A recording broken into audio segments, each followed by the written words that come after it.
Vamos a hablar de estamos viviendo un panorama dramático económicamente en la República Argentina, con una inflación galopante, con el sueldo que se diluye como agua, con un peso que parece que tiene alergia, tiene alergia, porque nadie lo quiere tener, quema la plata en las manos, muchas personas que tienen su trabajo o sus trabajos no les alcanza para cubrir las necesidades básicas según la canasta de alimentos o la canasta básica familiar. Bueno, la situación es realmente muy complicada. El 61,5% de los niños en la República Argentina son pobres. El 65,1% de los niños en la Argentina son pobres. Y el 13,1% son indigentes. Ustedes dirán, ¿es para tanto? Sí, obviamente que es para tanto, porque las cifras son realmente contundentes y alarmantes. Estoy en contacto con Nicolás García Balús, quien es investigador en el Observatorio de la Deuda Social, quien ha tenido la investigación de estos números y muchos más con los que quiero repasar y compartir con todos ustedes. Nicolás, buenas tardes. Sebastián Shapiro le saluda aquí en Duplex en el EU2 de Bahía Blanca. Gracias por atenderme. Hola Sebastián, ¿cómo estás? Muchas gracias por invitarme. Por favor. Nicolás, ¿se está viviendo uno de los momentos más dramáticos económicos de la República Argentina con estos números y otros más que ahora vamos a desarrollar? Bueno, todo depende, ¿no? De contra qué periodo comparemos, pero creo ahora que es terrible decir esto que respondió era la respuesta que yo estaba esperando, porque no, estaba esperando esa respuesta. ¿Sabe por qué? Porque capaz que uno dice, ¿contra qué? Sí, uno lo puede comparar con talito, como algo excepcional. Pero lo que acaba de decir Nicolás es contra qué periodos. O sea que venimos de dramatismos en dramatismos y de ir tropezando y cayendo y tratando de levantar y cayendo y arrastrándonos. Esa fue la respuesta. Sí, la verdad es que sí, un poco es esa la respuesta, creo. Tengamos en cuenta que en el último tiempo, como bien decís, venimos, ¿no?, de una situación económica que es complicada, y incluso cuando nosotros pensamos que no se puede complejizar más, se complica más, se complejiza más, y cada vez es una pequeña bomba cada vez más difícil de desactivar, ¿no? Uh-huh. Entonces, en este sentido, la verdad es que vemos números de pobreza que sobre todo de pobreza infantil, que sí, que reflejan la peor situación de los últimos 10, 20 años tranquilamente. Tengamos en cuenta que en la pandemia hubo un pico de pobreza, tanto a nivel general como de pobreza infantil, que luego se ha empezado a recuperar, pero no estamos hablando de una mejora significativa. Hoy, como bien decías, estamos en niveles de pobreza infantil del 61,6%.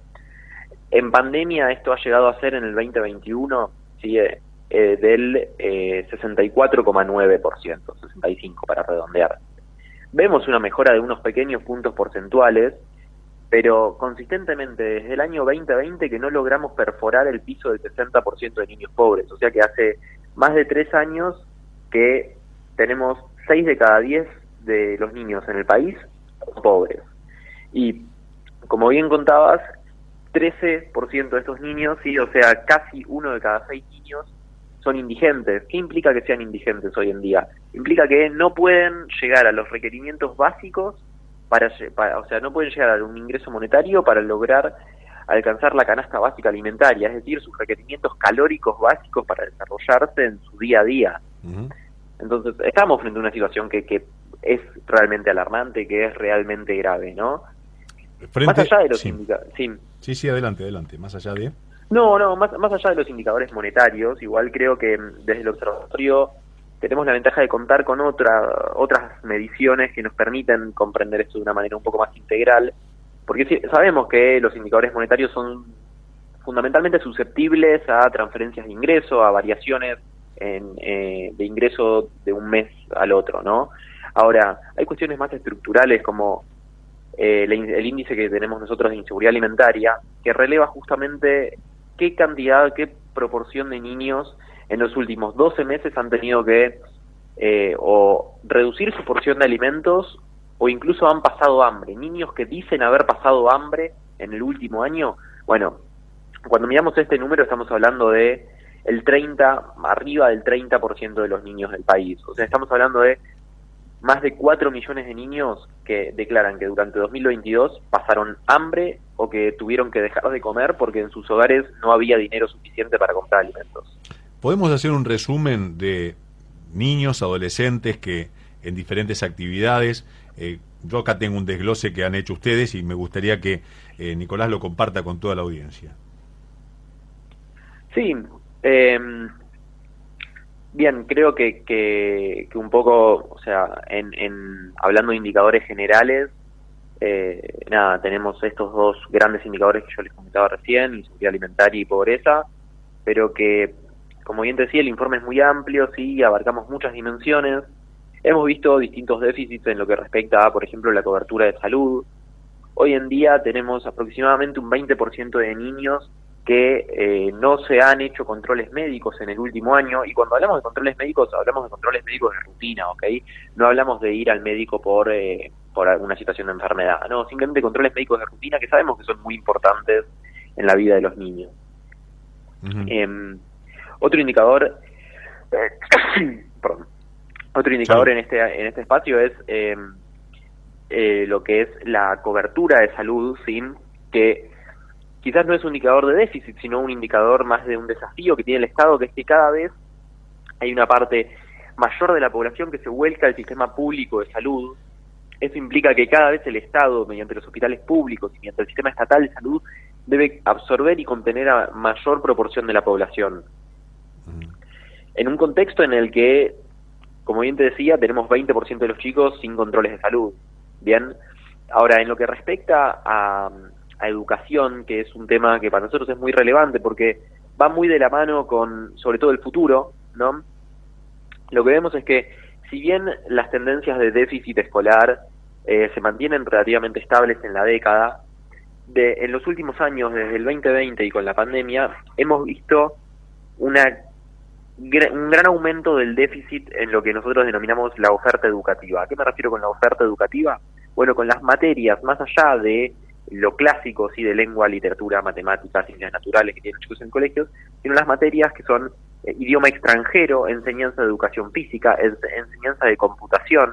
Bien, hemos visto que cada vez más chicos desde el 2020 declaran que en los colegios no se les enseña idiomas, no se les enseña computación. Ahora, uno diría, es realmente paradójico, ¿no?, que después del 2020, una crisis en la que se demostró tan importante la capacidad de manejarse adecuadamente con una computadora, bien, que hoy en día los niños estén declarando cada vez más la falta de enseñanza de computación. E incluso, si vamos más allá, si miramos no en el corto plazo, si miramos un poco más allá y pensamos en el futuro de estos niños, y cuando vemos el aumento del déficit en la enseñanza de idioma extranjero en un mundo que está cada vez más globalizado, cuesta pensar cómo van a hacer estos niños para insertarse en un mercado laboral sin saber hablar inglés, por ejemplo, ¿no? El tema, bueno, de la inserción laboral también tiene que ver con la informalidad que a veces se festeja. No sé si está al tanto de los empleos informales que también se festejan. Obviamente que en esta situación goles son amores, ¿no? Como dice el dicho, pero festejar un trabajo informal que apenas también alcanza y ponerlo dentro de las cifras oficiales que apenas alcanza para cubrir algún tipo de necesidad, habla a las claras de la fragilidad del contexto. Y también habla a las claras, y quiero ser claro con esto, porque arrancamos la charla con Nicolás hablando, comparado con qué periodos, y estamos hablando y podemos hablar de décadas y de gobiernos de diferente color. También quiero hacer hincapié en esto, porque si no dirán, no, está haciendo hincapié solamente en algo que está sucediendo ahora, que claramente es catastrófico, ¿no? Es otro capítulo más de la catástrofe, y más acentuada. Pero no nos pasa ya como serialmente que que parece que es que es una competencia de pocos pergaminos, o es una competencia del desatino mayor, y eso realmente es triste. Sí, tal cual, o sea, resulta realmente muy difícil pensar en a ver, como bien decías, se festeja quizás la creación de empleo informal. Bueno, a ver, es verdad que la creación de empleo informal es mejor que la inexistencia de la creación de empleo, ¿no? Ahora, cuando nosotros pensamos en una mejora de la situación de la pobreza, ¿no? Una caída de los índices de pobreza, es realmente difícil pensar en una caída de los índices de pobreza si ignoramos la creación de empleo privado formal estable, porque el empleo informal que se está generando en este último tiempo, que es sobre todo una consecuencia del rebote pospandémico, ¿no? De todos los empleos que se han perdido durante la pandemia, hoy la recuperación del empleo viene fundamentalmente liderada por la recuperación del empleo informal. Estos empleos informales son empleos muy inestables, bien, y en general de menor ingreso que los empleos formales, ¿sí? En el sector privado. Entonces, cuando nosotros pensamos en un aumento o un crecimiento económico liderado por el sector informal, es realmente un crecimiento económico frágil e inestable, porque no cuenta con los recursos y la productividad que puede llegar a contar un empleo formal. Y esto también es muy importante cuando nosotros pensamos en pensar, bueno, ¿cómo hacemos para reducir la pobreza infantil? Bueno, una de las principales herramientas para reducir la pobreza infantil y las principales armas que tienen los estados es fomentar la generación de empleo de los padres de estos niños, ¿ok? Porque estos niños no son pobres por sí solos, son pobres porque viven en un hogar que está en condiciones de pobreza. Y los aportantes que pueden llevar, digamos, el plato de comida a la mesa, por decirlo de alguna forma, son los padres de estos niños. Entonces, si nosotros queremos sacar a los niños de la pobreza, lo que tenemos que hacer es hacer que los padres logren insertarse en un mercado laboral, y en un mercado laboral que les brinde oportunidades y que les brinde un nivel de ingreso alto y estable.